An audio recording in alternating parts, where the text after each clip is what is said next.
Hi, everybody. This is Brandy Howdege from the California Department of Education, and I'm actually here with my colleague, Kristen Cruz-Allen, from the Teacher and Leader Policy Office here at the department. And we are providing the following webinar on the CALPADS codes and assignment monitoring data training. Here's our contact information, just in case you have follow-up questions. As you can see, we have provided some generic email addresses because we may not actually be the ones addressing your particular questions. But sometimes they do funnel down to us. If you have further questions after this webinar, please feel free to contact us. The documents that we're going to talk to you about today are available electronically on a Padlet that we did put together at the following web address, https://padlet.com/BJAUREGU/assignment monitoring. This is a site that we've set up with lots of resources that are available for LEAs, and we'll be referencing the Padlet as we go throughout this webinar. So here's our agenda for today, and here's what we're going to cover. The first thing you should note is that in the spring of 2019, spring and early summer of 2019, Kristen, myself, and Tara Bennett-Brown from the Educator Excellence Office went on 32 road shows throughout that time period to various county offices of education throughout the state, and we did provide an all-day comprehensive training on the new assignment monitoring process. There is a webinar that is available on the California Department of Education's website that we can show you a little later in the presentation that has the entire webinar series, meaning we cover everything pretty comprehensively. The purpose of this webinar is actually just to give you sort of a refresher and go over some of the common issues and questions that we've been getting over the last 6 months related to assignment monitoring. So we're going to cover just a brief overview of the assignment monitoring process. We're going to go over some teacher definitions that have changed for purposes of ESSA reporting. And then finally, how do you select the correct course code so that your teachers show up appropriately assigned? We're going to go over that process for you. So in 2019-20, all local educational agencies are required to monitor assignments for all staff serving in certificated positions. Really key is that this process changed to an annual process beginning 2019-20. In prior years, county offices of education were only required to monitor districts once every 4 years. So now it will be an annual process, and that monitoring is actually done through the California State Assignment Accountability System. There are 3 classifications of individuals for whom we are monitoring assignments for all local educational agencies. That would be teachers. That's classroom-based teachers, push-in, pull-out teachers, and support teachers, even itinerant teachers. We are monitoring assignments for those individuals. Pupil personnel services. So any staff in positions requiring a pupil personnel services credential or a PPS credential, those are also being monitored through Cal-SAAS. And anyone serving in an administrator position requiring an administrative services credential. The only caveat is that the pupil personnel services and administrator job classifications will not be monitored for charter schools through the Cal-SAAS system, which we'll be talking about in just a second. So when we went out on our 32 road shows last year, there were 2 pieces of legislation that were in play, and we did not know if they were going to go through and what versions of them would go through. And since we've been out on our road shows, 2 vital pieces of legislation that affect everything that we're going to talk about today have been chaptered into law. So the first is the Assembly Bill 1505. In which states that all charter school educators are required to hold a certificate of clearance by July 1st of 2020. So that would especially affect any charter school teachers, or specifically affect them if they did not hold a credential. That would be really important for them to get that certificate of clearance. And I believe those are, Brandy, are those $50? $50. CTC has said that a certificate of clearance can be obtained for anybody, and that will also not only get you the certificate of clearance, but also a seed, which we'll talk about in a minute. And that is good for 5 years, and it is $50. Perfect. And then the other piece of 1505 was that all charter school educators needed to hold the credential required for their certificated assignment. And in the past, there was flexibility for non-core classes. So teachers at charter schools that were teaching core classes, which was a little flexy in the law, but traditionally most people saw core classes as math, science, English, and history, social science. They all needed to be appropriately credentialed, but there were flexibility outside those core areas. Now, all teachers must be credentialed for the appropriate assignment at charter schools, but they have flexibility until July 1st of 2025. So that gives those teachers time to get their appropriate credentials. So what we should also note about that is, even though they are giving flexibility to those individuals until 2025, it does not mean that they will not show up as misassignments in the Cal-SAAS system. Those teachers will still show up as misassigned as long as they do not have the appropriate authorization to teach the course. The other piece of legislation was Assembly Bill 1219, and as Brandy mentioned, this replaced the 4-year cycle for assignment monitoring and replaced it with the fact that all schools, all LEAs will be monitored every year. And this will be done through the California Statewide Assignment Accountability System.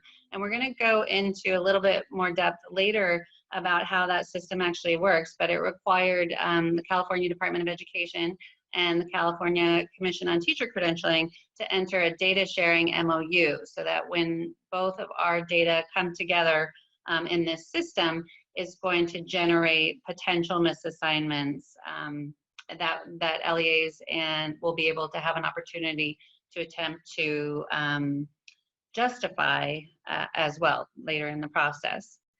So charter schools will also be doing this assignment monitoring process through Cal-SAAS as well.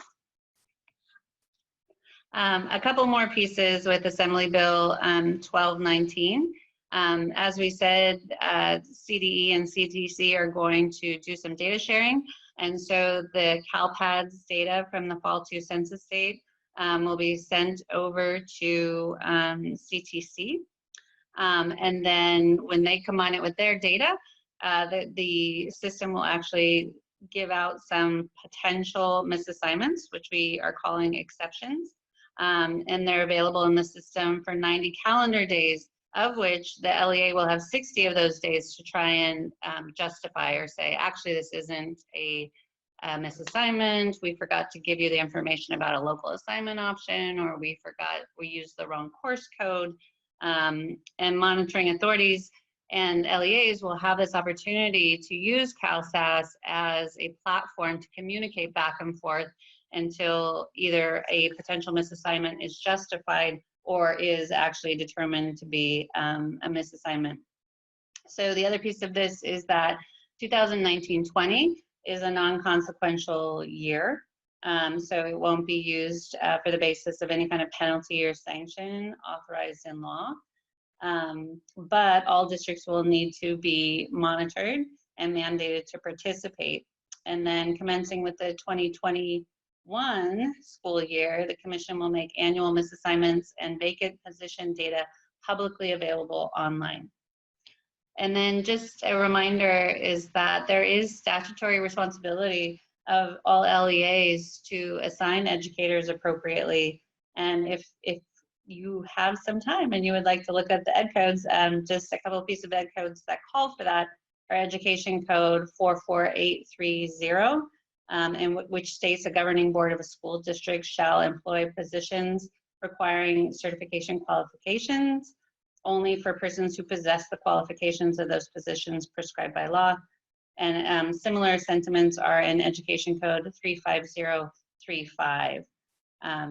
So what we should also mention on this slide is that it is a non-consequential year for state assignment monitoring through the Commission on Teacher Credentialing. But as Kristen mentioned, the Commission on Teacher Credentialing is sharing those misassignments with the California Department of Education for the 1920 year for purposes of ESSA reporting. And there are consequences for having misassignments. Kristen's going to actually walk you through the categories of teachers that fall into ineffective, out of field, and inexperienced. And particularly if you're a Title I district, as most of you know, you are required to send letters home to your parents with an indication that you do have some misassignments. So although it is a non-consequential year for state assignment monitoring through CTC, there are implications for ESSA reporting. Okay, so which data do we use from CALPADS? So most LEAs have been submitting the following files in CALPADS for over 10 years now. The staff demographics file, which is just a staff member, their statewide educator ID and associated race, ethnicity, employment start dates, etc. Staff assignments is a file that tells us what kind of education staff this person is, what job classification are they in. Are they an administrator? Are they a teacher? Are they a pupil service employee? Additionally, in this file, we capture non-instructional assignments, which we also call non-classroom-based or support assignments. So that is another piece of information that we capture. We capture up to 6 different non-classroom-based or support assignments if staff have those specific assignments. And then in addition, we capture course sections that occur on the first Wednesday in October annually in every school and every public school district. Along with that, the student course section file tells us which students are enrolled in those courses.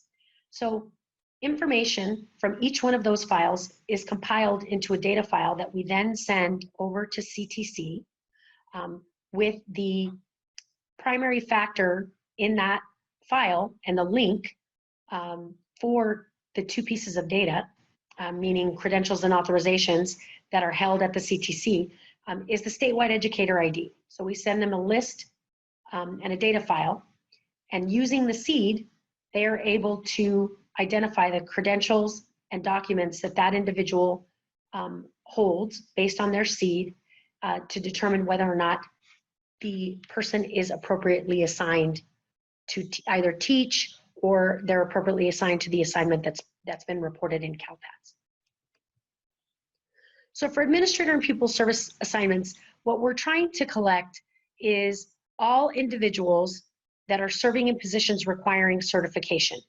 All those individuals should be reported to CALPADS, but they must have a seed in order to be reported in CALPADS. In years past, we do know that there are certain staff in your districts, for example, occupational therapists serving students with disabilities, or physical therapists serving students with disabilities. Those positions oftentimes require licensure, but may not require a teaching credential. And when that happens, an individual may not actually have a seed assigned. They can obtain a seed by getting a certificate of clearance, but is not mandated at this time because there is a cost associated with it. Okay, so this is different than the charter school teachers, which they will have to have a seed and be on a certificate of clearance by July 1st. But currently it is not mandated for pupil service assignments where a credential is not required. And then there are also some administrative assignments that do not necessarily require a credential based on the fact that the individual is on a local assignment option in an administrative position. So those individuals can, but are not required to obtain a seat as well by getting a certificate of clearance. You should be aware though, however, that new legislation is being proposed that will require these individuals to actually get seeds. So ultimately they could be reported in CALPADS. So when are the data collected in CALPADS? The data in CALPADS for assignment monitoring are collected as part of our Fall 2 data collection. Once again, all of the data that we are collecting in Fall 2 is based on a census day. The census day is the first Wednesday in October annually. So for the 2019-20 year, what we're looking at is all courses that were taking place, all staff that were teaching those courses or were in administrative or people service positions on October 2nd. And if, for example, you have a school that is on off track on October 2nd, the general rule is you would report courses that would be in session in the track that immediately follows Information Day. Or if you have teachers that are teaching block schedule, it's not necessarily the courses that were taking place on that day, it's the courses that were in your master schedule for that term, regardless of whether or not they actually occurred on October 2nd. The submission window did open back on Census Day, which was October 2nd, and the deadline for submission and certification of all of these data in CALPADS is March 20th, not 22nd. Apologize, there's a typo. So it is March 20th for the submission deadline in CALPADS. So what that means is once you certify your data in CALPADS, then those data will be used to determine whether or not your teachers are appropriately assigned. So it's really imperative that the relevant staff in your districts review the data just to make sure that they're correct before you certify. Because once you certify, you cannot change the data in CALPADS, and you will have to justify any misassignments in the new Cal-SAAS system. In terms of which teacher gets reported as associated with all of those courses that you are submitting on the first Wednesday of October. For the last 10 years in CALPADS, we've had sort of a general rule, and it was based on reporting that was previously done in the CBED's professional assignment information form. And that guidance was generally, if there was a substitute in the class on Census Day, as long as the teacher of record returned by October 31st, you could report that teacher of record. Or if you had a vacancy and you know someone was hired by October 31st, you could report the teacher of record that was hired as long as it was before October 31st. So now I'm telling you, forget everything we told you for the last 10 years. CTC now is requesting that LEAs report the teacher of record, which means the teacher that is assigned to that course and is contracted to teach that course. So if that educator happens to go out on leave, no matter if the leave is a month, 2 months, 1 year, sometimes even beyond 1 year, as long as they are still the teacher of record, that is the teacher that the Commission on Teacher Credentialing is requesting be reported as associated to the course. The only time that you're going to report the seed of a substitute teacher, that's a short-term sub or a long-term sub, if they were in the classroom on Census Day, is when there is no teacher of record, meaning there is a vacancy. There has not been a permanent hire. And in that case, you're going to report the seed of the substitute. So it's not immediately evident to us at CDE that is a vacancy. However, once we send the data to CTC, CTC can see that that individual is on one of the following temporary permits. So a substitute teaching permit, prospective substitute teaching permit, career substitute teacher permit. If they're on any of those permits, then that is considered a vacancy. Vacancies always equal misassignments. Very good. So this is just a diagram of the process that we've been describing to you. So you can see in the beginning, the two shapes there have the Fall 2 CDE data and the educator credential data from the CTC kind of coming together and rolling around in that little barrel that says Cal-SAAS. My favorite version of this is where there's fireworks going off in the background, so we can see the data. Yes, all the excitement that comes with that data connecting with each other.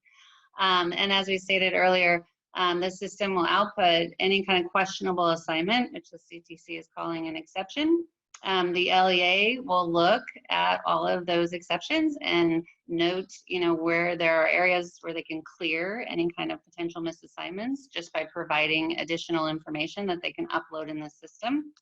And then the monitoring authority, of course, can communicate back and forth and determine whether that has cleared an exception or if there's an actual misassignment at foot here. And then finally, CTC collects all of the assignment information that is final and reports the results.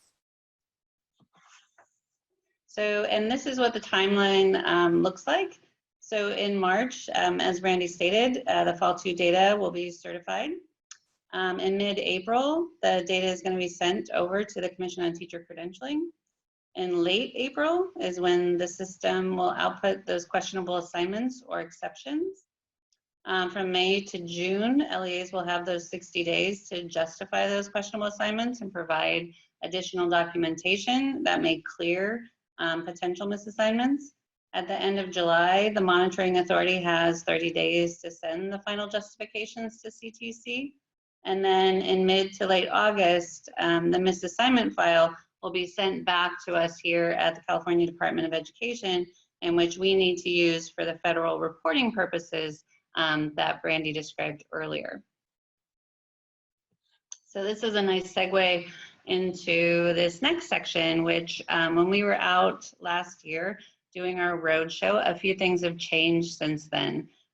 We came out and talked to you about definitions in the California ESSA plan for ineffective, out of field, and inexperienced. And since then, some changes have been made to the ineffective and out of field definitions. And this occurred in November of 2019 when we took updates to the State Board of Education. And actually the impetus for this was really going out on the road shows and having a lot of questions come up about different authorizations that CTC offers and what definition they actually fit under. Were they ineffective or were they out of field? Inexperience was just kind of, it's always been having 2 or fewer years of experience in the classroom. So nothing has changed there. But in order to provide the most accurate data possible and try to ensure equitable access for students across the state, we have made these updates to the ineffective and out of field definitions that I will be going over now. So as far as ineffective is concerned, the kind of the stem of what is called for as an ineffective teacher in the California ESSA plan, the updated California ESSA plan, has 3 different components. I do want to point out, as I did last spring, that ineffective teacher is not exactly the term that California would love to use. It's a federal term in which they give us the term and we say what qualifications or lack thereof would make a quote unquote ineffective teacher. So in California, an ineffective teacher is an individual whose assignment is legally authorized by an emergency permit, but that does not require possession of a full teaching license. And we'll talk more about that in a moment, what permits we're talking about. It is also a teacher who holds a teaching credential, but does not possess a permit or an authorization that temporarily allows them to teach outside their credentialed area, or otherwise known as misassigned, or could be an individual who holds no credential, permit, or authorization to teach in California. So at the request of you all in the field, we made sure that we were very clear about what the temporary permits would be that could cause an individual to be considered ineffective as far as our federal reporting purposes are concerned. So under this definition, teachers with the following limited emergency permits are considered ineffective. So that would be our provisional internship permits, or PIPs, our short-term staff permits, or STIPs, variable term waivers, or substitute permits or teaching permits for statutory leave holders. So those are when a teacher is going to be out for a longer length of time. It's kind of a newer authorization. But if somebody has a TPSL and they're serving as a teacher of record, they're going to be considered an ineffective teacher. So as far as changes for out of field, this is for the most part the same. So we added though that out of field is a credentialed teacher. So a credentialed out of field teacher is. So this is somebody that has a credential, but they have not yet demonstrated subject matter competence in the subject area for which, or for the student population for which he or she is assigned. Under this definition, teachers with the following limited permits are considered out of field. So GLAPs, or General Education Limited Assignment Permits, and Special Education Limited Assignment Permits, CLAPs, were part of the original definition. What we added is there in bold, which is short-term waivers, emergency English learner or bilingual permits, or local assignment options would all be considered for federal reporting purposes out of field teachers. But this question has come up because there is a difference between what CTC will determine as a legally or not legally assigned teacher and how we have to report things to the federal government. So I broke this down into pieces so that I can explain to everybody, like for federal reporting purposes, what we're gonna have to send versus what CTC will do in the Cal-SAAS system as far as potential misassignments are concerned. So for example, an individual whose assignment is legally authorized by an emergency permit, we have to report that to the federal government as an ineffective teacher. But CTC would say that person is legally assigned. That's why we have a yes in that box. And it's in large part when we were talking to the CTC is, you know, do they possess a piece of paper that's allowing them to temporarily be in this position? The answer is yes. So legally assigned, Cal-SAAS would not kick out a PIP or a STIP, but when we report to the federal government, we would have to report those folks as ineffective. So a teacher who holds a teaching credential but does not possess that permit, that piece of paper that temporarily allows them to teach outside their credentialed area, we will report that as ineffective, but CTC will also say no go on this one, that we have a problem, right? They don't have a piece of paper allowing them to teach outside their authorized area, and so that would cause an exception or a misassignment in the system.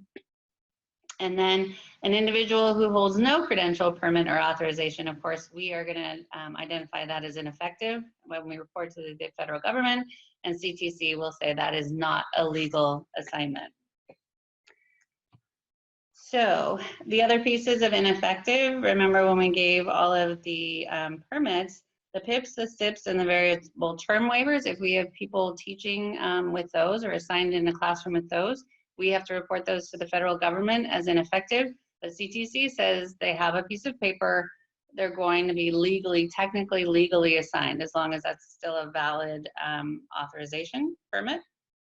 And then finally, the substitute permits or the TPSL holders serving as a teacher of record, that is something that we have to report as ineffective to the federal government. But CTC is also going to say no, that we shouldn't have, and that's why Brandy went over that. We shouldn't have a sub or a TPSL serving as a teacher of record. If we do, that means there's a vacancy. That means that there's no one hired in that position with the appropriate authorization to teach that course.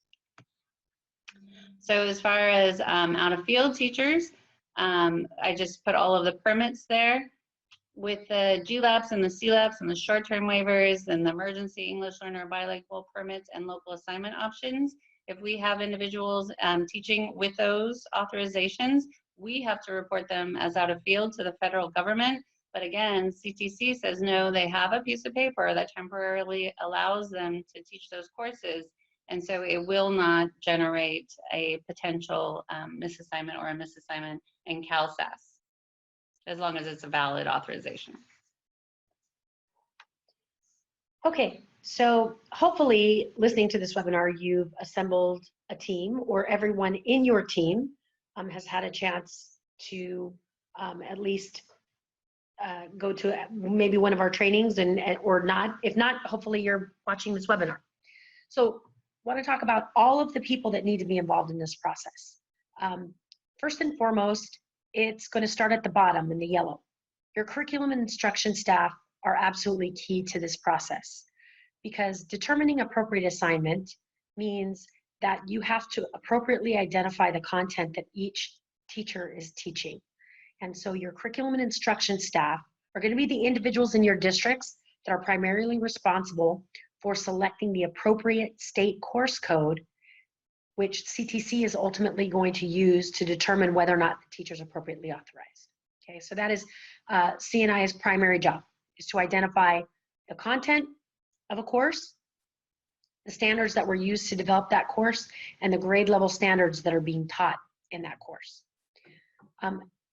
Your human resources staff are really crucial in identifying an individual's job classification, their employment start date, their full-time equivalency percentage. All of that information is required as part of the staff demographics and staff assignment files.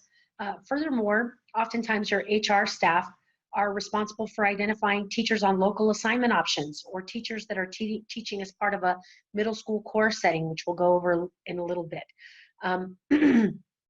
So all of the information that is contained within the human resource system is really key to making sure that your CalPADS data submission is correct.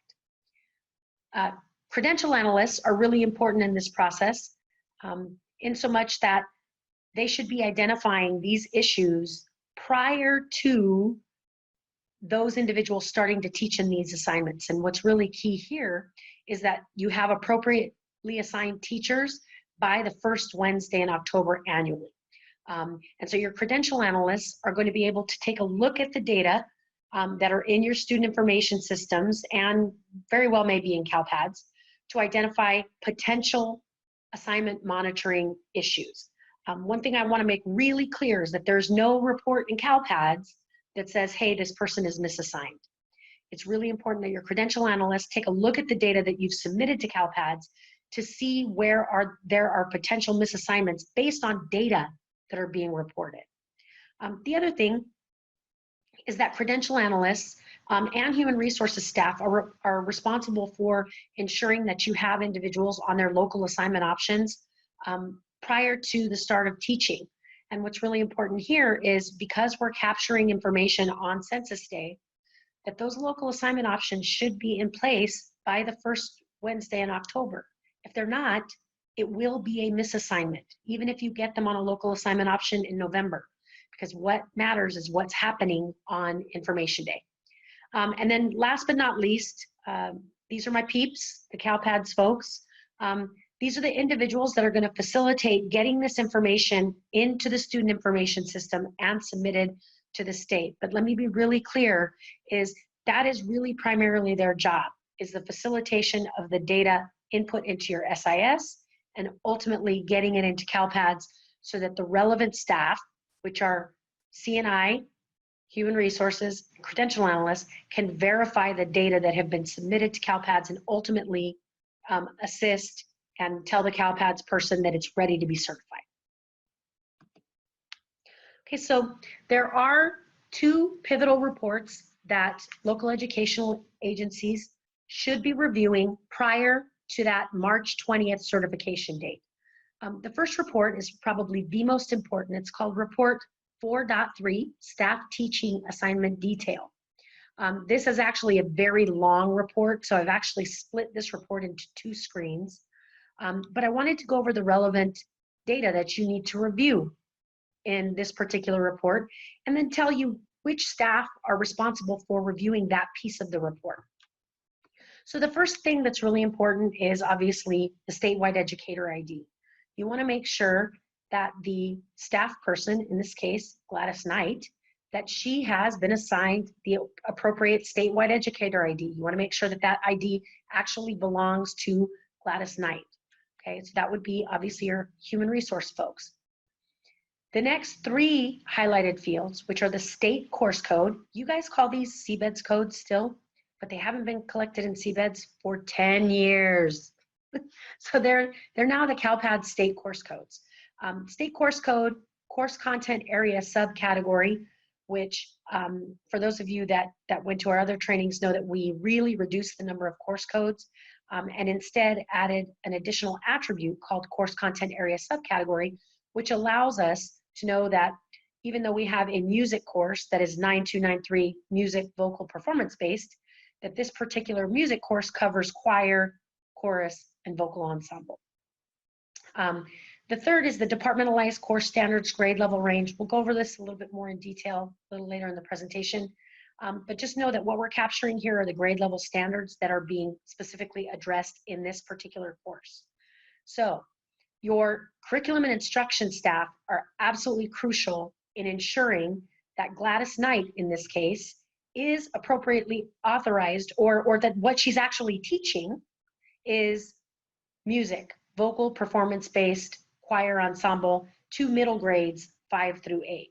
Okay, then your credentialing staff could take a look at that to see whether or not Gladys Knight is actually appropriately authorized. But C&I staff should review this particular piece of report 4.3. Okay, the next pivotal piece of information is something called non-standard instructional level. So non-standard instructional level is a field that we use to qualify whether or not a course is above or below grade level standards. So we capture things like, you'll see the third value down here, which is 14 honors UC certified. We've also got another value for an honors course that is not UC certified. The reason why this is important, in particular this year, is because we added 2 additional values. One is 23 dual credit and 24 college credit only. It is important for the Department of Education to collect information on courses in which students are earning college credit. 23 dual credit means that they're earning high school and college credit. 24 means they are solely earning college credit and not high school credit. But this piece of information is important for purposes of reporting for the Career and College Readiness Indicator. Please know that we don't harvest the information from Fall 2 for the Career and College Readiness Indicator. It's actually collected in our end of year 1 submission. But it did become important for CTC to identify these college credit courses. And that is because there are a couple of statutes that specifically cover these dual credit courses in which students earn high school and college credit.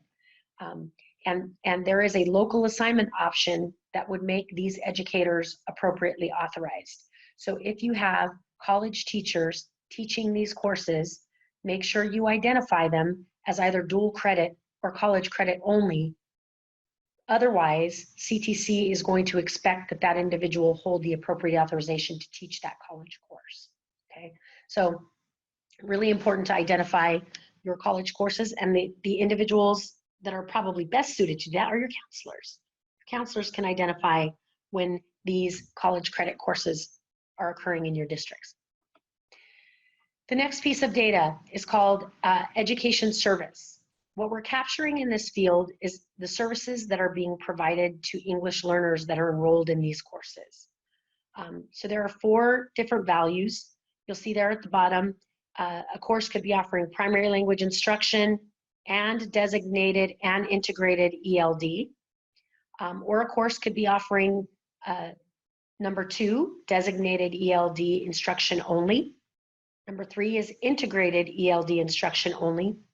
And 4, designated and integrated ELD, but not primary language instruction.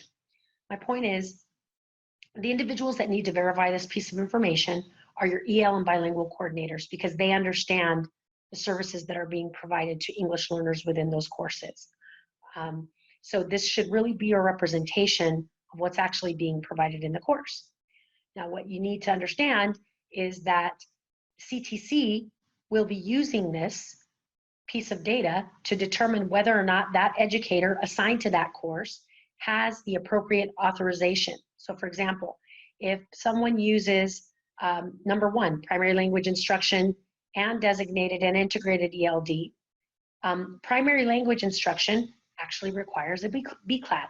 Okay, so they would be looking to see whether or not that educator had a BCLAD which would make them appropriately authorized. If the individual didn't, that would be a misassignment.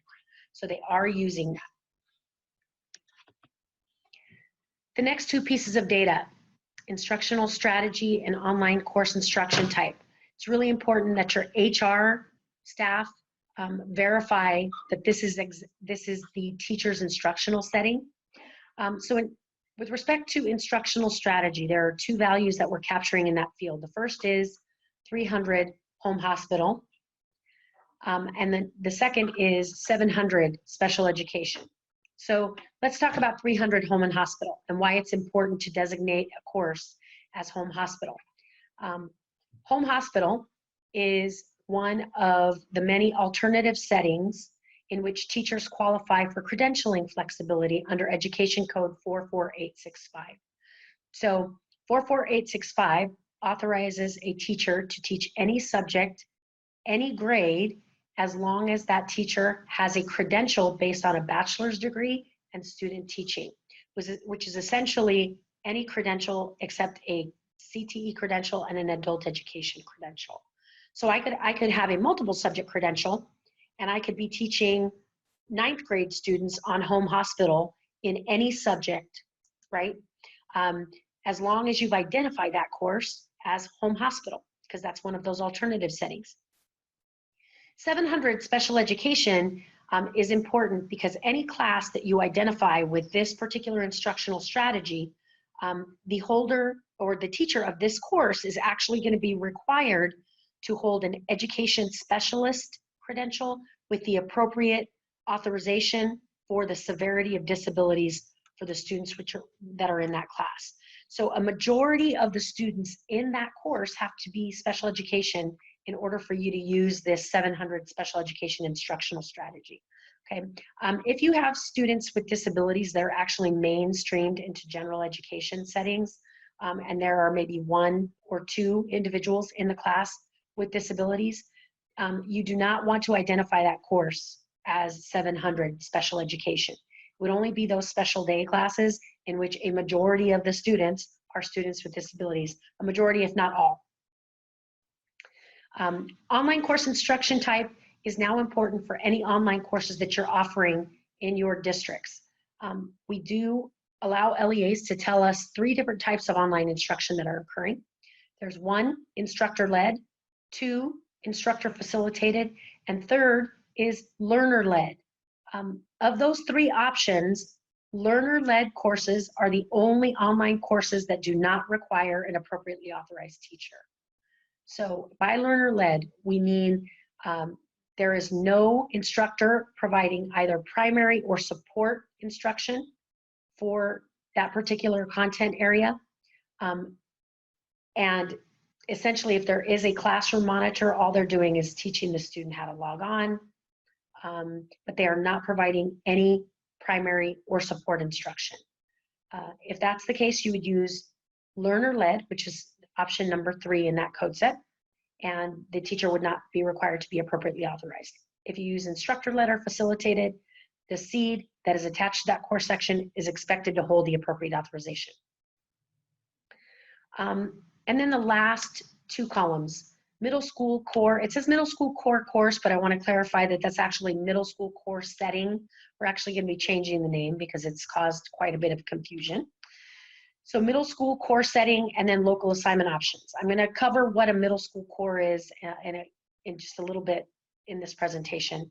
But it's basically an indication that the teacher in middle grades is actually coring subjects together.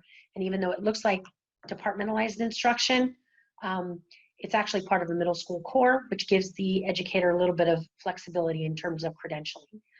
Local assignment options are local waivers you can obtain from your local board to make an educator appropriately authorized. And I believe they have to be renewed every year. I think we're getting clarification from CTC, but generally they have to be renewed annually. So if you have a math teacher that has a math credential, but for the following year they need a science teacher, and the math teacher actually has a PhD in science, they could go to the local board, they could put that individual on the local assignment option, they would be appropriately authorized to teach that course. So it's really important because this is a brand new year. And for the very first time, we're capturing these things in your course screens, in your student information systems. So the middle school course setting indicator and local assignment options, the data staff do not know this, but your credential analyst or your HR folks will know which teachers are teaching as part of a middle school core or which teachers are on local assignment options.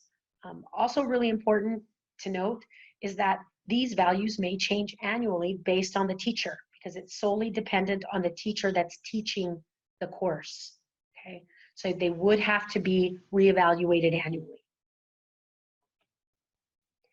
Okay, so I talked a little bit about the fact that dual credit courses would be counted as appropriately authorized if they had been identified with that value of 23, and I believe the last time I spoke to CTC, they said they were looking at 24 as well, that they were going to automatically make those individuals that are assigned to those courses appropriately authorized using one of the following local assignment options. These do not require local board approval, we should tell you, but as long as you've identified the course as dual credit or college credit, they are considering those teachers appropriately assigned because many college teachers do not have California K-12 credentials. Report 4.5 is primarily for your non-classroom based or support assignments. So when we say non-classroom based or support assignments, what we're trying to capture in this file basically is non-instructional assignments. So the fields that you need to primarily look at obviously is the seed, the job classification. So if you select a job classification for an individual and it is administrator, just know that CTC is going to require an administrative services credential unless they're on a local assignment option, right? For teachers, they're going to require some sort of teaching credential. And then for pupil services assignments, they're going to require a pupil or personnel service credential most times, if it actually requires a PPS credential. So it is really imperative that your HR staff review report 4.5 to ensure that they've been assigned the appropriate job classification and specific non-instructional assignment or non-classroom based or support assignment there in the last column. Okay, so now we're going to move on to some of the most common issues and questions that we've been receiving over the last 6 months. So hopefully this will answer some of them.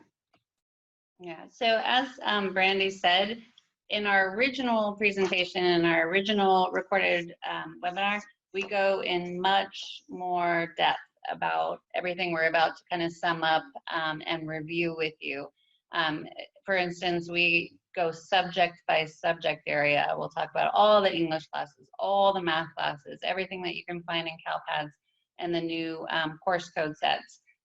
But this section is just things that specifically we've been getting questions on, and we want to make sure are kind of more clear in the field.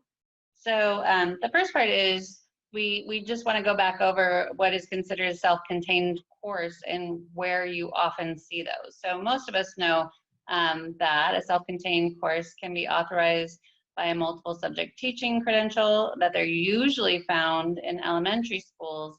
But there's actually some that can be found in higher grade levels as well.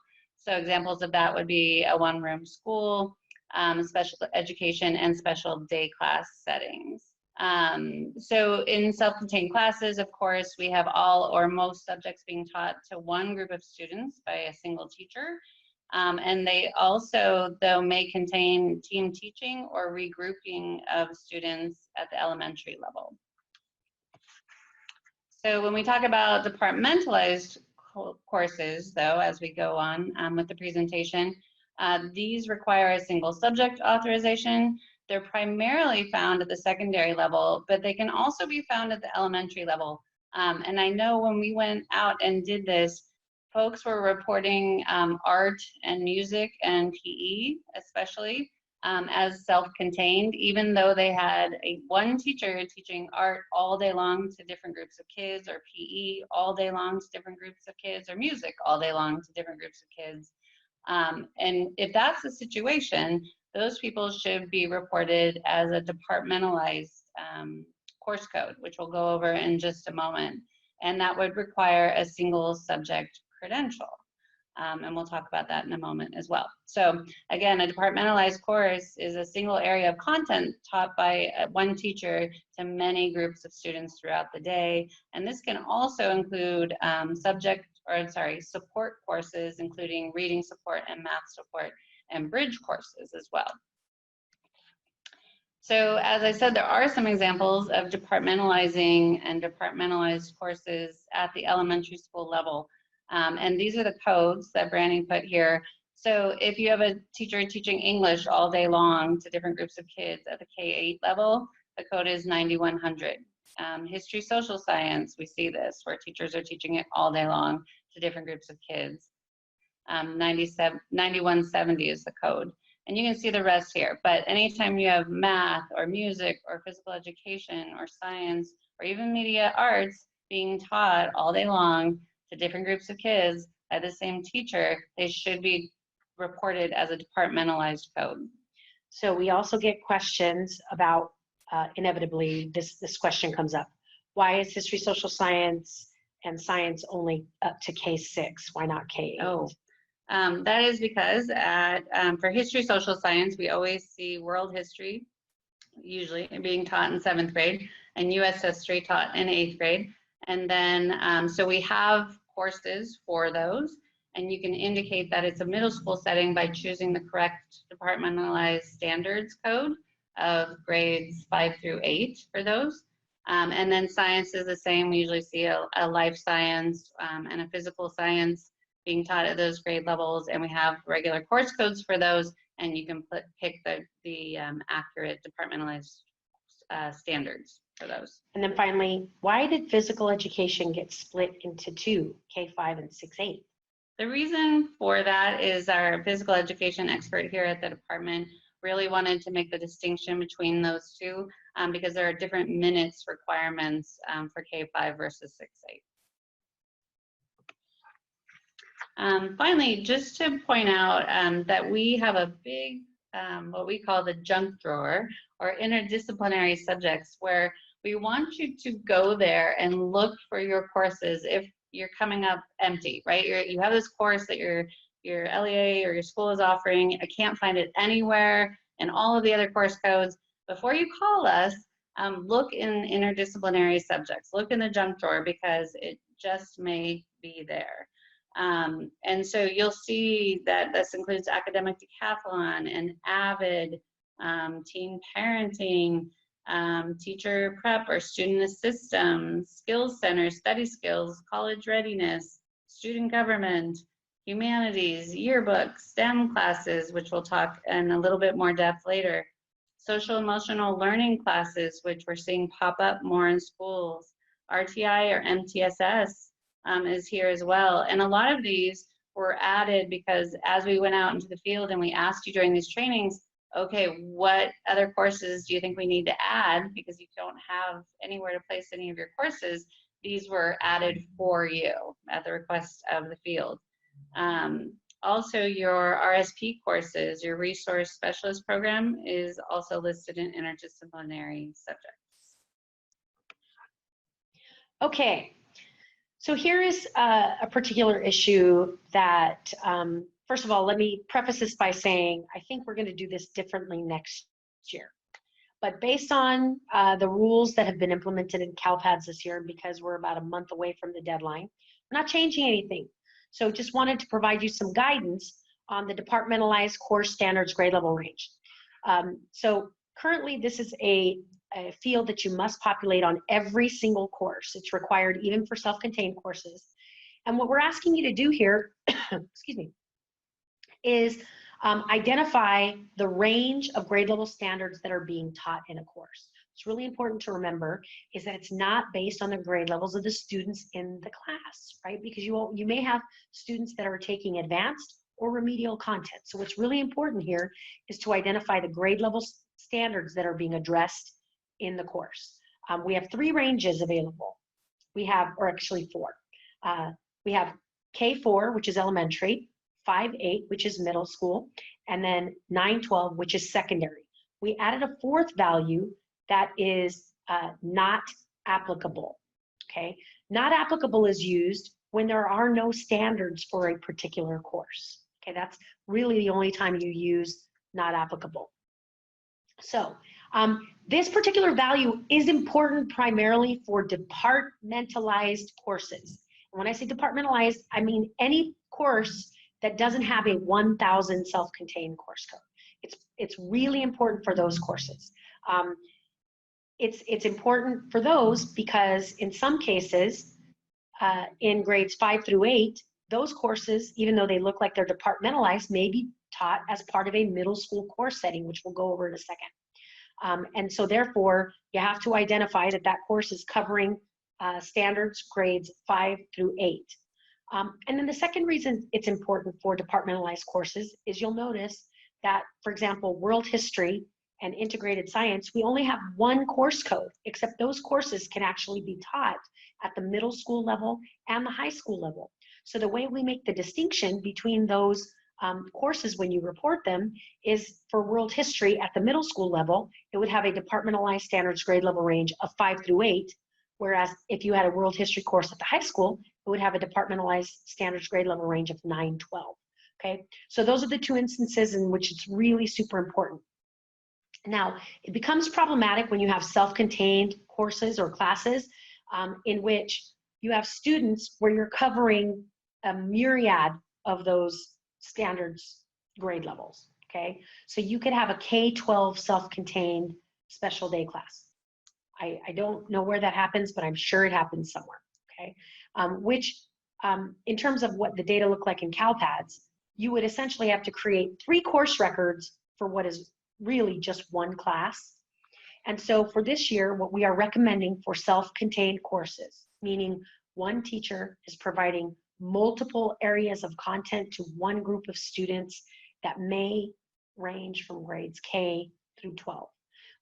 If you find that they actually cross those standards grade level ranges, we're asking you just to pick one of those associated grade level ranges based on the majority of the standards that are being delivered. For next year, we will be making a recommendation that this particular data element not be required for self-contained courses, but it's something we want to run by CTC first. But for this year, just pick one, right? Pick one that represents the majority of standards being delivered. Now, with respect to middle school course settings, these are some examples of what a middle school course setting is. So essentially at the middle school level, a teacher can decide to core one or more subjects together, as long as those subjects that they are coring are taught to the same students in the same day. So if you look at example number 1, for example, you have PE and English language arts being taught in periods 1 and 2 to one group of 7th graders. And then for periods 4 and 5, you have PE and language arts being taught to a group of 8th grade students, but the 8th grade students are receiving both of those areas of content. And then you'll see in the pink that the teacher can either teach PE or English language arts to either 7th or 8th graders based on the fact that they're coring those 2 subjects for those 2 grade levels earlier in the day. The key is it has to be the same kids, same day. So for periods 1 and 2, those course rosters have to be exactly the same. For periods 4 and 5, the rosters have to be the same. Okay, that is a middle school core. There are some additional examples that CTC has provided to you. For example, the coring of the subjects does not have to occur in block periods. It can be spread out throughout the day. But as long as the same students that are getting one content area are the same students that are getting the other area of content within the same day, and those course rosters are the same, essentially that qualifies as a middle school core. So what this looks like when it comes up to CalPADS is that each of these subjects comes up in a departmentalized fashion, okay?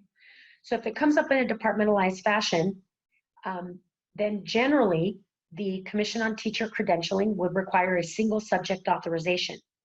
But there is a data field now in CalPADS and it is in your student information systems at the course section level, that allows you to identify a course as being part of a middle school course setting, okay? So if you have teachers in grades 5 through 8 that are teaching what looks like in a departmentalized fashion, but they're actually coring these subjects together, it's important that you identify those courses with a yes in the middle school course setting field in your student information system and in CALPADS. If you do that, then those teachers are authorized to teach those courses with a multiple subject credential. So it's important to identify any courses that are being taught as part of a middle school core. The key is grades 5 through 8, one or more subjects to the same kids, same day. Okay. So many of you are reporting generic seeds of all 9s in your course records. Okay. The generic 9 seed, first of all, can only be reported in the course section file. And what I mean by that is you cannot report a staff demographic or staff assignment record with a generic seed of all 9s. They actually have to have a valid seed to report those 2 files. So the only time the 9s can be used is when you're reporting a course that's being taught, but you don't have a seed for that particular educator. The first thing you should know is that with the exception of courses that you've identified as those dual credit or college credit courses, any other use of the 9s will generate a potential misassignment or exception in Cal-SAAS. Your credential analyst will have to provide justification to prove that that individual is appropriately assigned, okay? So 9s should really only be used for staff who do not possess a statewide educator ID. As we told you, that does not include charter school teachers. They should get a certificate of clearance. They are required by law to get a certificate of clearance by July 1st, 2020. So college professors will have 9s, and then contracted agencies outside of a public local educational agencies, so a lot of them may not have seats, right? So those are really the only time that you should use 9s. What we would like to see is every educator that is teaching a course in your LEAs that has been assigned a seed, that you report that in the course record. The problem is we know that a lot of you bring in teachers from outside districts or from the county level that are teaching in your schools. And in those instances, although they may have a seed, you don't have their staff demographic or staff assignment information to report to CalPADS, which is required if you report a seed for them. And so we do expect that some of you will continue using 9s for your contracted teachers that are contracted from other districts or at the county level. But just understand that those will always generate exceptions in CalPADS or potential, not CalPADS, Cal-SAAS, sorry, that will generate exceptions, and your credential analyst will have to provide justification for those individuals that you identified with all 9s. Okay. So for special education assignments, we already talked about this. You need to make sure that you identify courses where the majority of the students in the course are students with disabilities. You need to identify those with an instructional strategy code of 700, special education. The other thing we are doing is we collect in CalPADS for the very first time this year a record called the Special Education Record. And that is information that was previously collected in CSIS, or the California Special Education Management Information System. So all of the information in CSIS was moved into CalPADS. And so we have primary disabilities for all students with disabilities. We do provide that information over to CTC. We let them know for any course that has this instructional strategy of 700, all the primary disabilities of the students in the class. It is the expectation that the teacher's authorization and credential align with the severity of those particular disabilities. So for self-contained courses, you have special day classes where they're self-contained. What you want to do is select the course code 1000, self-contained, but make sure to indicate that it is a special day class by using instructional strategy code of 700. There are departmentalized special education courses. So if you have a special education teacher that is providing math instruction, you want to select the appropriate math code, but also indicate an instructional strategy code of 700, special education. Now, for special education support assignments, we actually created a specific course code. It's 9231, Special Education Support Resource Specialist Program, or RSP teachers. Kristen showed you this. This is in our junk drawer, our interdisciplinary content area. So anyone with this particular assignment also has to have an instructional strategy code of 700 attached to that particular course section. There are support assignments and specific codes that you use for those support assignments.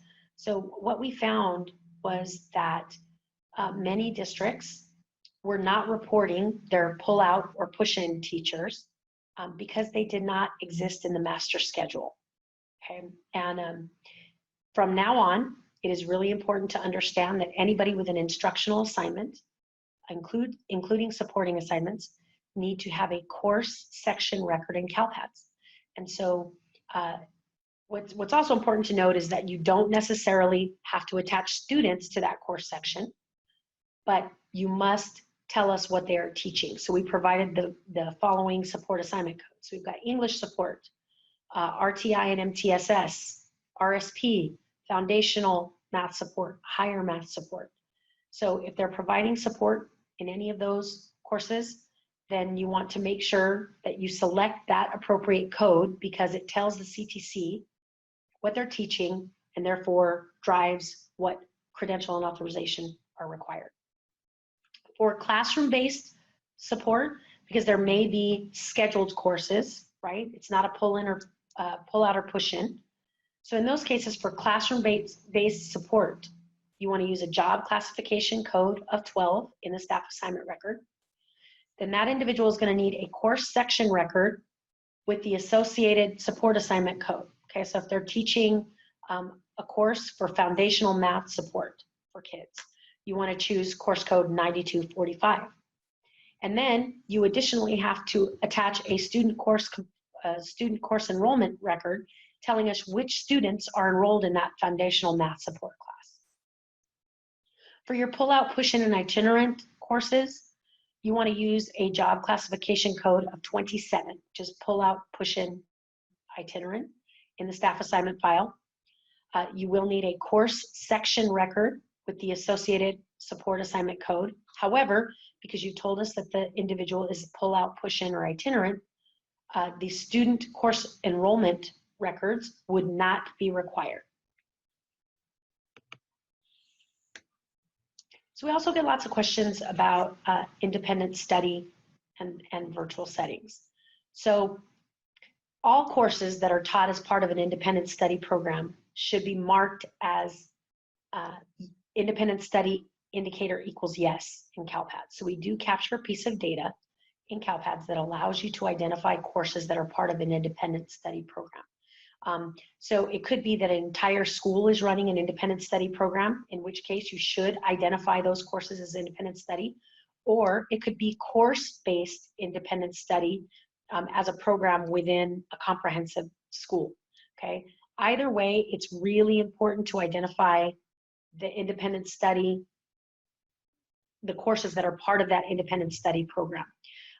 As we told you, alternative settings, including independent study, qualify for flexibility under Education Code 44865, which means that a teacher that is teaching in an independent study setting can teach any subject, any grade, as long as they have a credential based on a bachelor's degree in student teaching.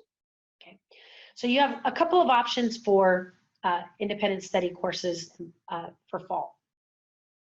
So number one, you can use a self-contained code and identify that course as being independent study, which means I have one teacher and she's teaching many areas of content to one group of students through this independent study program. So you could use 1000 self-contained, and because you've identified it as part of independent study, that teacher, essentially, as long as they had a credential based on a BA in student teaching, would be appropriately authorized, okay? Unfortunately, we lose granularity in grades 9 through 12, okay, or even 7 through 12, depending on whether or not the content is departmentalized. So that's the second option. Second option is actually departmentalize your content, right? It's meaningful for the department to understand which courses and what content you're offering through independent study. And so departmentalizing those subjects gives the department a little bit more information. Furthermore, it gives the public more information about which content areas are being offered through independent study at a site, okay? So in these cases, you can departmentalize the content. You're offering algebra, you're offering English 9, you're offering world history, etc. You would use those specific course codes, and then you would identify each of those course codes as independent study. And then the teacher that is assigned to those courses would be appropriately authorized as long as they had a credential based on a BA in student teaching. Okay. So if the independent study course is a virtual or online course, you're going to also have to populate the online course instruction type code. Okay. So we'll talk about that on the next slide. But what's important about virtual independent study courses, okay, where there's no classroom, it's just a virtual setting. You should separate and submit course sections for every distinct grade level, because what you may not know is that we're using this course section data to populate information on the school accountability report card with respect to student-teacher ratios. And for some of your virtual courses are showing enrollments of like 200 kids. But if you sent up a course section for every grade level, it helps clarify that this teacher is teaching students at these various grade levels, and the ratios may be different for every grade. Okay. The other thing that's important is Education Code 51745.6 also has very specific average daily attendance and staff ratios for independent studies. So you may want to make sure that your data are representative of that. Okay, so these are the alternative settings that qualify for flexibility under 44865. So we've got home hospital, which I told you is on the course record. Necessary small high schools, which we don't identify in CALPADS, but the local educational agency can actually provide that justification within Cal-SAAS. Okay. Continuation schools, alternative schools, opportunity schools, juvenile court, county community, district community day, all of those, you do not submit data on those to us. The way we know that information in CALPADS and the way CTC will know that information is based on the school type that is associated with your school codes, okay? And we are sending that information over to CTC. So if you've got kids or teachers teaching subjects, self-contained, departmentalized at juvenile court schools, many of those teachers are appropriately authorized solely based on the fact that they're teaching at a juvenile court school, and they're given flexibility under 44865. Independent study, again, is at the course level, so you would have to identify that by course. We do not identify that at the school level. Okay, so your online and virtual courses, another piece of data that's really important for these online virtual courses is that they need to be flagged with something called a distance learning indicator. So distance learning indicator is just an indication of whether it's an online course, essentially. So you should flag those with a yes in CALPADS. And then you're gonna have to tell us what type of online instruction is occurring. We talked about this a little bit before. Instructor-led, facilitated, or learner-led, which is the only option that does not require a full California credential based on a BA in student teaching. Okay, so we get lots of questions about credit recovery courses and online courses. So CTC did put this graphic together. It asks you to identify if it's an online or a credit recovery course. So for online courses, the specific authorization is dependent on the type of online instruction that you specify. Okay, so if you're telling us it's instructor-led, it's going to require that the person providing the instruction be appropriately authorized. If there's a facilitator, again, it requires an appropriately authorized teacher. If it's learner-led, if it's software-based solely, then it does not require an appropriately authorized teacher. For credit recovery courses, the question is that credit recovery course offered as part of an alternative education program? If so, then the credentialing requirement falls under 44865. Okay, so if it's part of an alternative education program, then a person with any credential based on a BA in student teaching can teach that course, any subject, any grade. However, if it's an in-person subject-specific class designed for students who need to retake the content, the teacher that's assigned to that credit recovery course must hold the appropriate authorization. The other big question we get is about CTE courses, okay? So CTC did design this graphic that basically tells you how to identify whether or not it's a CTE course.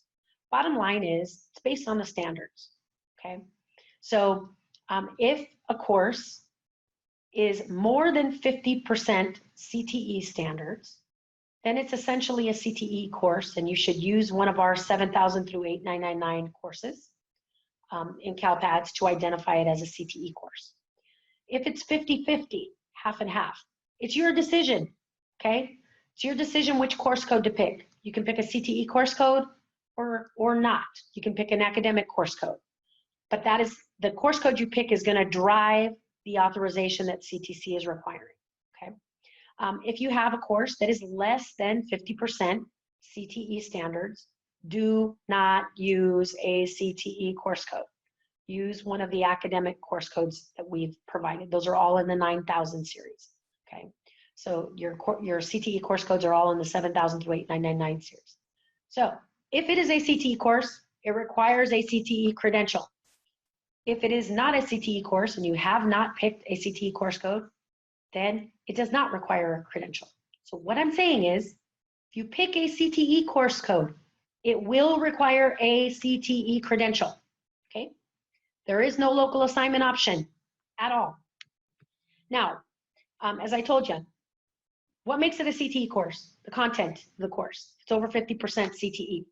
But the following things are not factors in determining whether a course is CTE or not. Is the course part of a formal CTE program? Is it part of a pathway? Is it taught by a CTE credential teacher? Those are not factors in determining whether a course is actually CTE. What makes a course CTE is the content and the standards that were used to develop the course content, okay? All those other issues are funding related and they're appropriate assignment related. It has nothing to do with the content of the course, which drives the selection of the course code. However, as I told you, any CTE course that's taught by a non-CTE credential teacher will be considered a misassignment.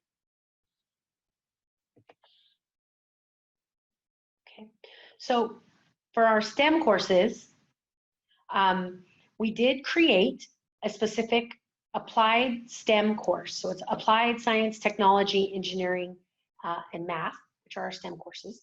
And so what you're trying to figure out, and we know a lot of these occur at the middle school level, right? So where you have a course that's teaching content that sort of crosses all of these and integrates all of these curricular areas. So what you got to ask yourself is this course really STEM or is it a CTE course? And it really is dependent on the standards. So if over 50% of the standards that were used in the course were CTE standards, it's a CTE course, it's not a STEM course, okay? But STEM courses are 50% or more general education content. So the areas of science, technology, engineering, and math, okay? So that's the distinguishing factor between a CTE course and a STEM course. So course code 9222, which is applied STEM, also requires one of 11 or actually 12 different subcategories. So if you choose that course code, it's then going to ask you, okay, which area is this STEM course focused on? And Kristen, did you want to go into what CTC is requiring in terms of authorizations for these? Well, I'll say that when we went out last year, we thought it was going to be very open, that probably anybody with a math or science type credential could teach any one of these courses. And as we looked into them further with CTC and we gathered some subject matter experts, they went ahead and they narrowed down the authorization requirements for each of these courses, because some of them are very clearly more biologically based versus more physical science type concepts. And so they're not leaving us in the lurch on this one. I mean, I think one of the biggest questions we get is CTE going to show us a list of all the credentials they're requiring for all of these course codes? And the answer is no. But if we flip to the next slide, they are sharing with us what is required for the STEM courses, because it got a little complicated. They wanted it to not be a mystery to the field. So you can go to the link that you see on this slide and put in this username and password on the slide, and you can get a view of all of those different STEM course codes and what would be required as far as authorizations to teach them. Okay, so we also get lots of questions about exploratory wheel or enrichment courses. Okay, so the really important thing is that a exploratory wheel course really cannot be more than 50% or more of one content area. Okay, so we know oftentimes many subjects are covered in these wheel courses, but if more than half of the subject areas that are covered pertain to science or mathematics, then really it's probably a science or mathematics course. But if not more than one of the content areas is more than 50% of all the content taught in the wheel, then you can use a course code that we developed called 9228, non-core academic elective. Use it sparingly, okay, and only in these instances where it actually is a non-core academic elective. This particular use of that code also requires a local assignment option, which is Title 5 80005B. Sorry about that, that's a typo. There's an additional 0 in there. And there is a resource available on exploratory wheel and enrichment courses on that same credential information guide. So definitely bookmark the credential information guide and save the username and password, because you will be referring to this pretty often when it comes to these little sticky areas and which credentials can teach these particular types of courses. I will also say that for exploratory CTE courses, okay, taught at any level, okay, that could be elementary school, middle school, high school. If you have an exploratory CTE course which covers the anchor standards for career technical education, then you should not use 9228. You should actually use the exploratory CTE course. Does require a CTE credential, or CTC is expecting a CTE credential to teach exploratory CTE courses.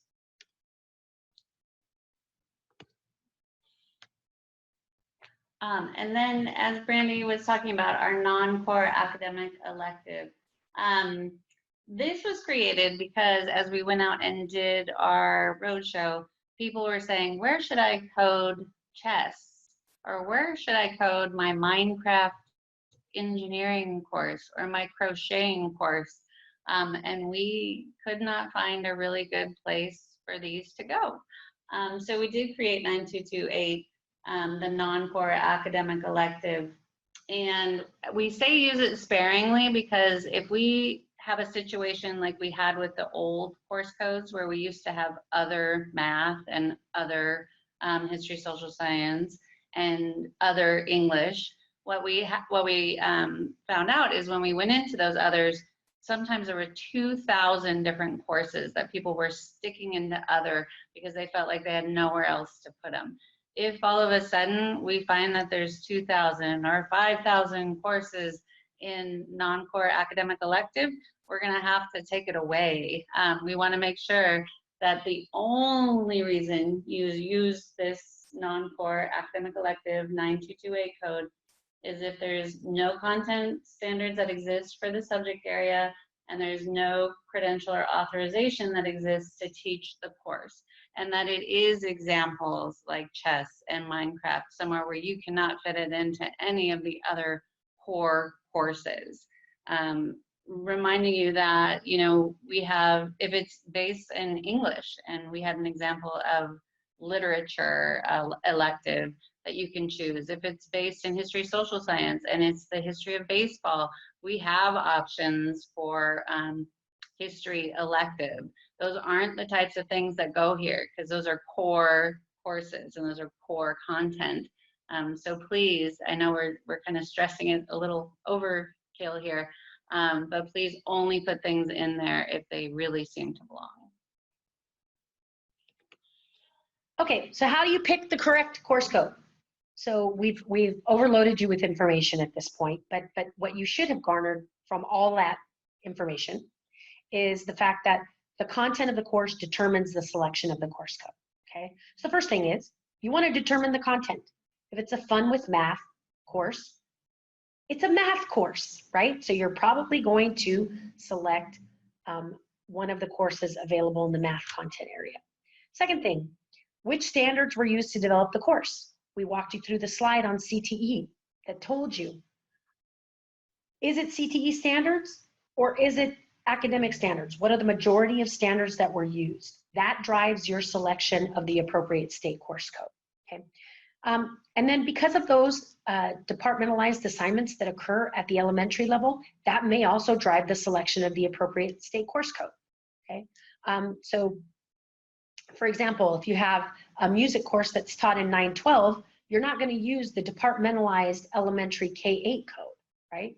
You're going to use the music code and then pick a departmentalized standards grade level range of 912, okay? Whereas in elementary music, there's a specific course code for it. So sometimes the grade level standards that are being taught drives the selection of the course code. However, the selection of the course code should never be based on the teacher's credential, okay? You don't pick a course code based on the fact that the teacher is authorized to teach that particular content area, because what CALPADS is a student-centric system, which means we want to know the content that the kids are receiving, not the content that the teachers are authorized to provide, okay?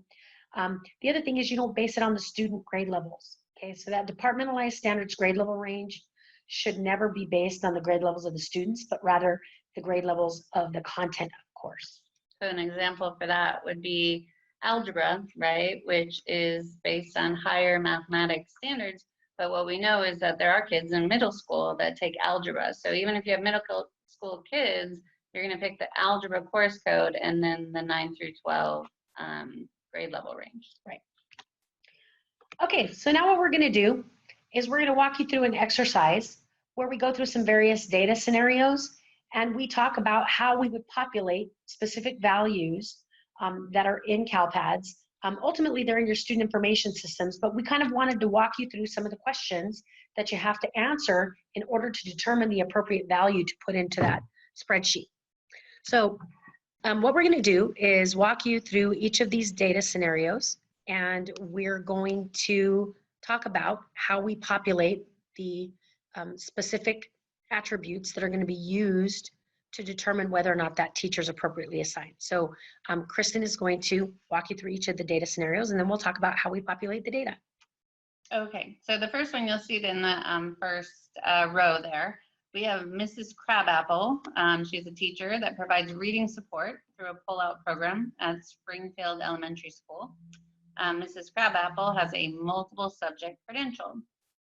So what we need to figure out here, we have the school name, we have the local course ID, local course title, but we need to figure out which state course code would be the most appropriate one for Miss Crabapple's class, which is reading support.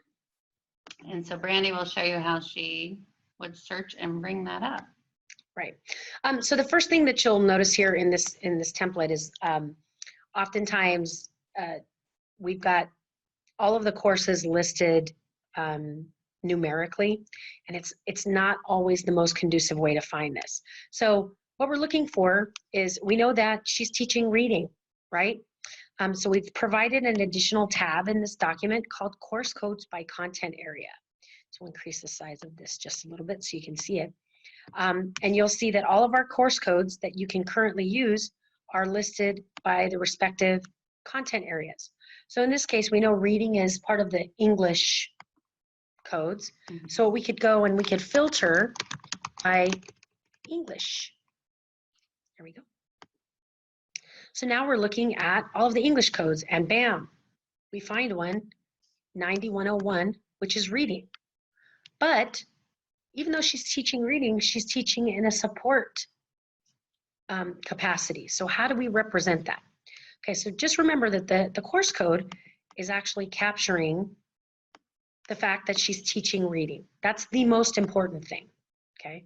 So we would look for course code 9101, and we would make that selection. Now in CALPADS, how would we determine that she is a support teacher? So in this case, this is not something that's reported in the course record. It's actually reported in the staff assignment record. So you can identify that teacher as a support teacher by selecting a job classification of 27, which means she's either a pull-out or push-in reading teacher.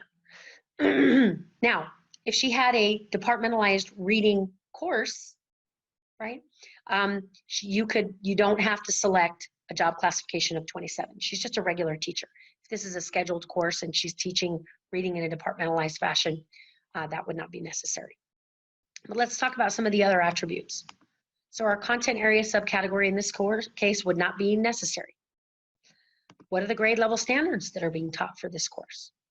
I think this is one of those situations where you said that this is tripping people up, because if for some reason she taught both 4th and 5th graders, right, what would we choose in this situation? And we're saying for now, choose one, yeah. Right? So let's say K4. Okay. Content standards is a little bit tricky here, and we've been having this conversation, and I went through a document with Randy today, because more than likely for this reading course, this person is probably using the Common Core state standards and kind of remediating on those. And so that would be, you know, number one, the current content standards. But if you feel like, and then sometimes in these support type classes and different type classes, you feel like, no, we're really not going straight by the Common Core state standards. This might be a not applicable situation. That's possible. But here, I mean, if we're remediating, we need to think that we're trying to bring the student up to standards. And so I would choose current content standards. Right. The other thing you want to keep in mind is we do have validations between the course code and the standards alignment code and the departmentalized standards grade level range. So what that means is for reading, for example, if I do pick that I'm providing grade level standards elementary K through 4, then CALPADS actually forces me to pick either current or prior, because you just told us you were delivering grade level standards.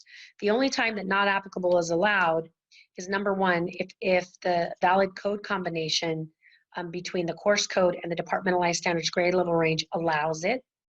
And then if you pick not applicable for one of these, you have to pick not applicable for the other one. That's just something we do.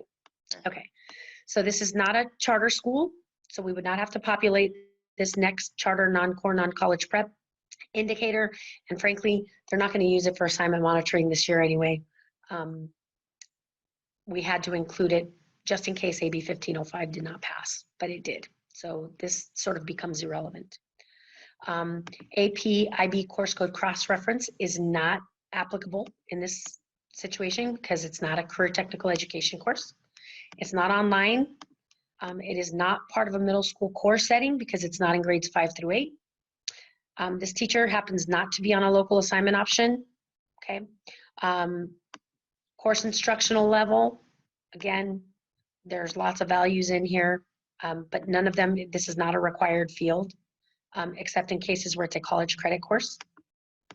If she was providing services to English learners, she would designate them here. Instructional strategy code, it's not special education or home hospital. And then finally, it is not independent study. So this would be a no. Distance learning would be a no. Okay. The last thing is the multiple teacher code. We didn't go over this a lot, but just understand that anytime you choose job sharing, which means that the teachers are there on alternate days, it requires both of the teachers assigned to that course section to be appropriately authorized, whereas selecting team teaching means that only one of the teachers assigned to the course should have the appropriate authorization. Okay, and so we're only going to go over the particular data elements that are necessary in these scenarios because I've kind of explained what the others are used for. Okay, so this next scenario is one that has come up quite a bit when we've been out in the field. So in this scenario, McKinley High School utilizes an online credit recovery course for students to make up courses that they have failed. The course takes place after school hours, and the school's music teacher, Mr. Schuster, monitors the course and assists students in the operation of computers and advancing to different sections of the curriculum. The students that are enrolled in the course are making up course credit for a variety of courses, including algebra, U.S. history, biology, and English language arts. So how do we code something under that particular circumstance? So it sounds, first of all, like this is a credit recovery course, and this particular music teacher monitors it. So the first thing is, it sounds like a variety of subjects are being taught. And so there, again, are a couple of options. The first is you could use a self-contained code, which is 1,000. There we go. So you could use a self-contained code of 1,000.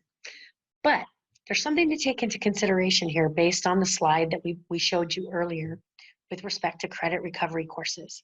It matters whether or not it's part of an alternative education program, okay? Based on the information we have here in this scenario, it's not. It's not part of an alternative education program, right? So it's a classroom-based online course in which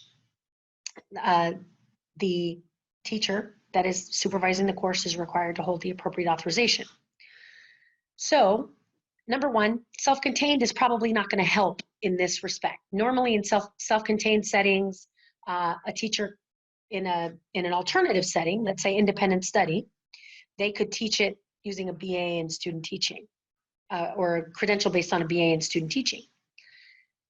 But Mr. Schuster in this case, because it's not part of an alternative education program, it's probably required to hold authorizations for all of these things, unless it's an online course that's part of an independent study program or an alternative setting, okay? Right, and we do put in there, remember, that Mr. Schuster is only turning on the computers for them and making sure they know how to work them and advancing to different sections of the curriculum. So it sounds like he is not doing any sort of teaching of any of these subjects. He's kind of there to make sure that folks behave and that if they have any computer trouble, he can help with that. So that makes all the difference, right?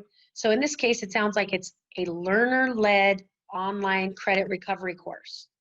So in that case, learner-led means that Mr. Schuster does not have to have the appropriate authorization to teach all those subjects, in which case using a self-contained code is okay. But you could also departmentalize the content and submit a course section for every area of content if you wanted to. All of this sounds like it's high school because it's credit recovery. So departmentalized standards grade level range would probably be secondary. And content standards alignment code, we would hope that they are using current content standards. But, you know, for self-contained classes, obviously, you're going to have to pick one or the other. So we would hope it was current content standards. And those are pretty much the data elements that are going to help CTC determine whether or not the teacher is appropriately authorized. Okay, our next scenario. Okay, at J.P. Wynn High School, they provide opportunities for students to be duly enrolled in courses for high school and college credit. Mr. White has a PhD in chemistry and teaches chemistry through the Community College Campus Extension Program, which is on the high school campus. He does not possess a California credential. So we've got a situation where we have a community college on the high school campus, and students can take this chemistry course for both high school and college credit. So we have a dual enrollment situation. See, and now I just got what you were saying. I was putting the data in on the wrong line. But hopefully, folks were following along. that it was using the prior example. So sorry about that. So the first thing is, Mr. White doesn't have a credential. So this particular course section record is going to represent a seat of all 9s, okay? The content that's being taught is college level science, right?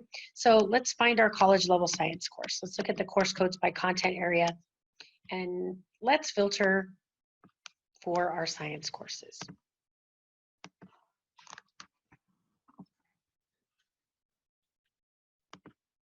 Okay, so we've got all of these science courses, but what you'll notice is that we do have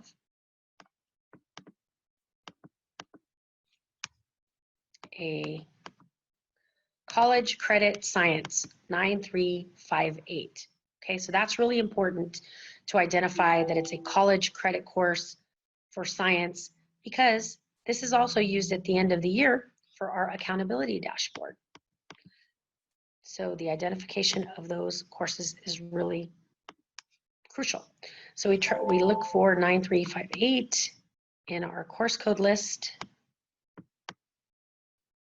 Oops.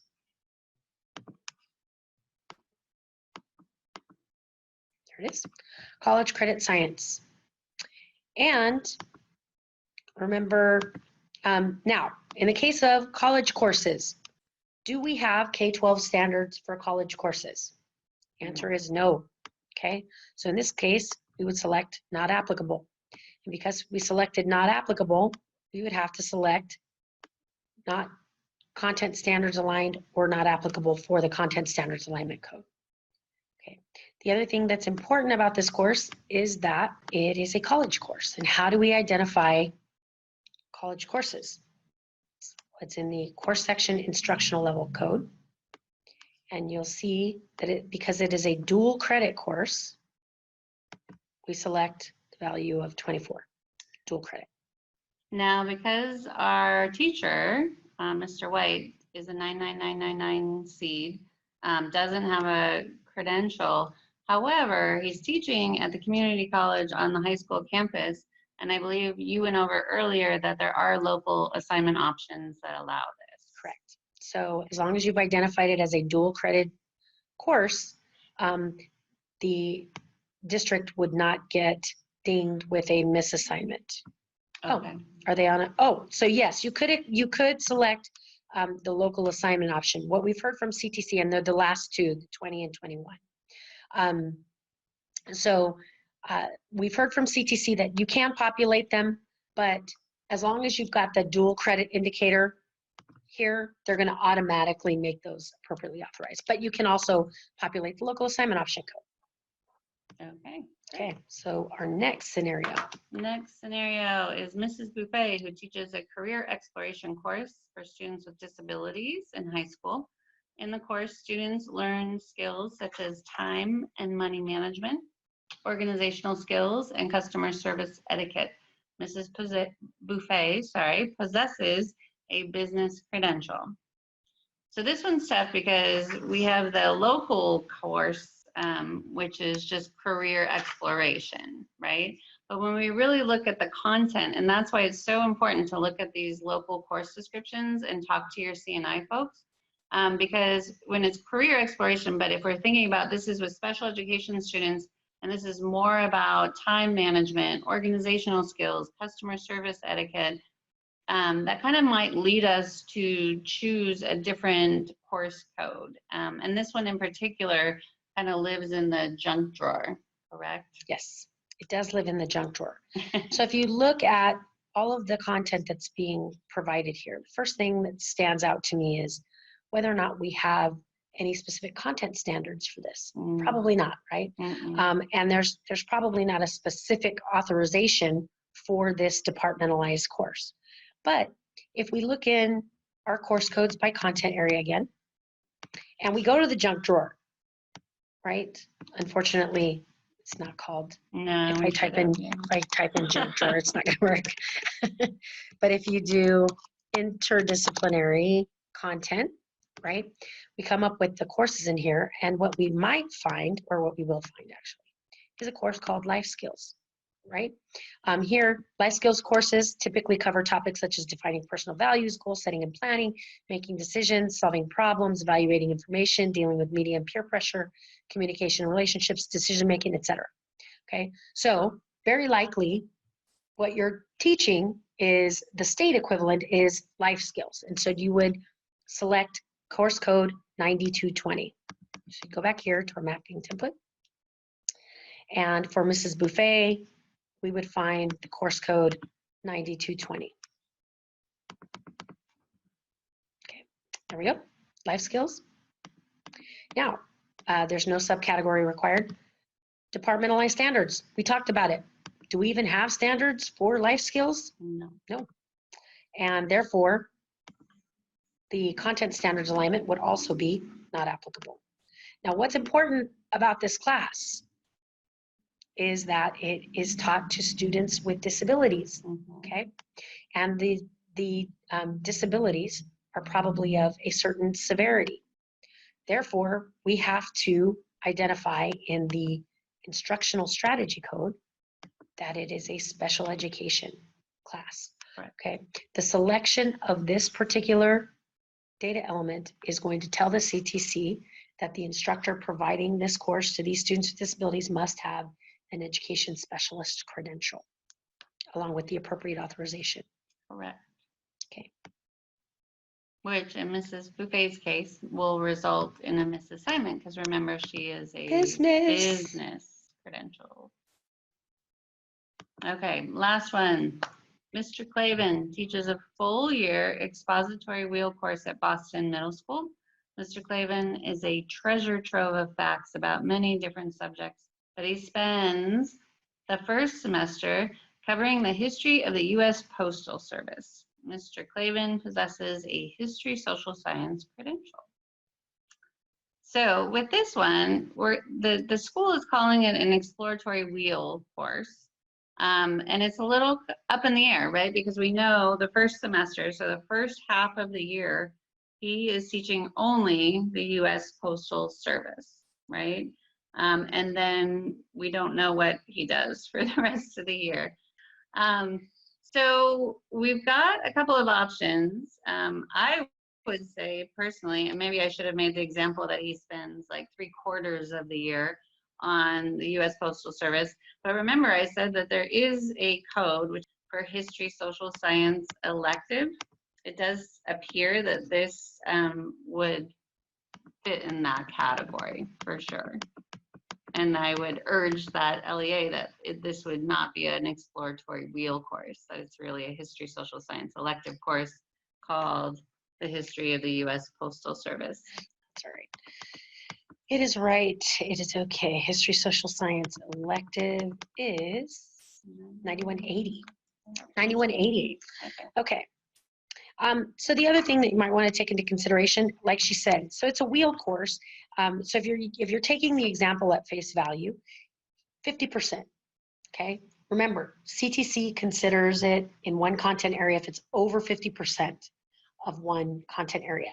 Now, let's just say you have the option, because it's only 50% history, social science, and the other 50% is covered by multiple, you could, depending on the other content areas, you could use non-core academic elective. Correct. You could use 9228, okay?